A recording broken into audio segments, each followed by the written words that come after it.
आप किसकी कंपनी में हैं? सुप्रीम कोर्ट की फटकार के बाद चुनावी बांड के विवरण एसबीआई की अलमारी से बाहर आने के बाद से हमने कंपनियों, कंपनियों और कंपनियों के बारे में सुना है। क्या हमारी पार्टियां इस बात से परेशान हैं कि वे किस कंपनी में हैं? आए दिन हम सुनते हैं कि राजनेता गंभीरतम आपराधिक मामलों में शामिल हैं और उनमें से कई लोग इन कृत्यों को बढ़ावा दे रहे हैं और इससे भी अधिक संख्या में लोग इसके लाभार्थी हैं। भले ही हमारे निर्वाचित प्रतिनिधियों का एक छोटा प्रतिशत अपने आसपास की आपराधिक गतिविधियों के बारे में सब कुछ बता दे और उनकी पार्टी क्या कर रही है, हम अब तक एक मौलिक रूप से लोकतांत्रिक देश बन चुके होते।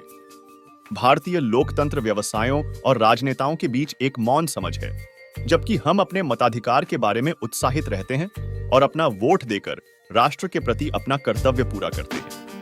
जब कोई भी राजनीतिक दल सत्ता में आता है तो उनका कर्तव्य है कि वे सरकारी प्रक्रियाओं, नियमों, शर्तों, खरीद तंत्र, काली सूची, अंतहीन नियमों, प्रकृति और धन के प्रवाह पर स्पष्टता को समझें और उनसे परिचित हों, जिसे हम किसी भी कार्य, लेन देन, प्रतिबद्धता आदि से पहले संरचनात्मक उचित परिश्रम तंत्र कह सकते हैं, जब इसमें पैसा शामिल हो।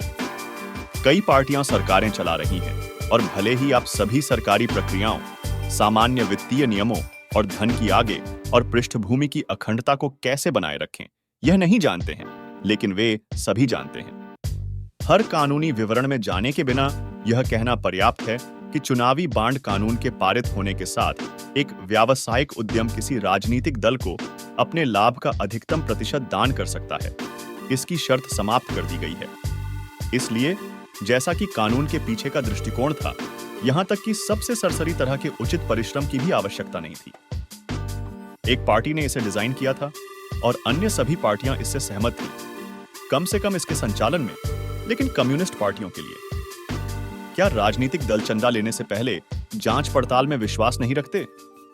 क्या पार्टियों के पास कोई तंत्र है या क्या यह सभी के लिए सुलभ है? आदमी, सामग्री, पैसा, सुविधाएं, भूत फंडिंग, आप इसे नाम दें और आपके पास यह था। कौन आपको वह पैसा देता है जिसके बारे में आप अनजान हैं और आपको इससे कोई आपत्ति नहीं है? यह विश्वास की सबसे महत्वपूर्ण वित्तीय छलांग है, जिसे एक पौराणिक उद्यम भी हासिल नहीं कर सकता है। दान देने वाली कंपनी का इस बात से खुश होना कि प्राप्तकर्ता दानकर्ता का नाम नहीं जान पाएगा, यह भारतीय लोकतंत्र में पैदा किया जाने वाला परम उत्साह है। काला, सफेद, नीला, पैसे का कोई भी रंग स्वीकार्य है। शेल, धोखेबाज, चालबाज, वित्तीय अपराध जांच के दायरे में कोई भी कंपनी अनुकरणीय थी। यदि कंपनी को अभी भी उसी पार्टी द्वारा संचालित सरकार द्वारा ब्लैकलिस्ट किया गया है तो कोई बात नहीं। सड़ी गली कंपनियों से धन स्वीकार करना अलोकतांत्रिक और अनैतिक है। यह गलत प्रकार के व्यवसाय को समर्थन देने का प्रचार करता है।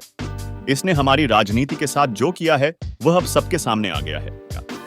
अब समय आ गया है कि राजनीतिक दलों को राजनीतिक कंपनी घोषित किया जाए और उन्हें कंपनी कानूनों के दायरे में काम करने के लिए मजबूर किया जाए। आज हम आपको एक खास संदेश देने आए हैं। हमारे चैनल का हिस्सा बने और जुड़े रहें हर नई जानकारी के साथ। लाइक, शेयर, सब्सक्राइब करें, अभी जुड़ें और हमारा समर्थन करें। हमारे वीडियो आपको लगते हैं उपयोगी तो लाइक का बटन दबाना न भूलें। आपका एक लाइक हमें बहुत प्रेरित करता है। शेयर करना भी न भूलें, क्योंकि ज्ञान बांटने से ही बढ़ता है।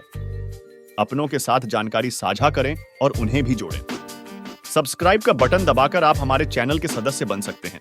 यह बिल्कुल मुफ्त है और आपको रखेगा अपडेट। साथ ही बेल आइकॉन को प्रेस करना न भूलें। इससे आपको हमारे नए वीडियो की सूचना मिलती रहेगी। आपका हर लाइक, शेयर और सब्सक्राइब हमें और बेहतर कंटेंट बनाने के लिए प्रोत्साहित करता है। हमारे संदेश को सुनने के लिए धन्यवाद। आपका साथ हमारे लिए मायने रखता है। बने रहिए हमारे साथ।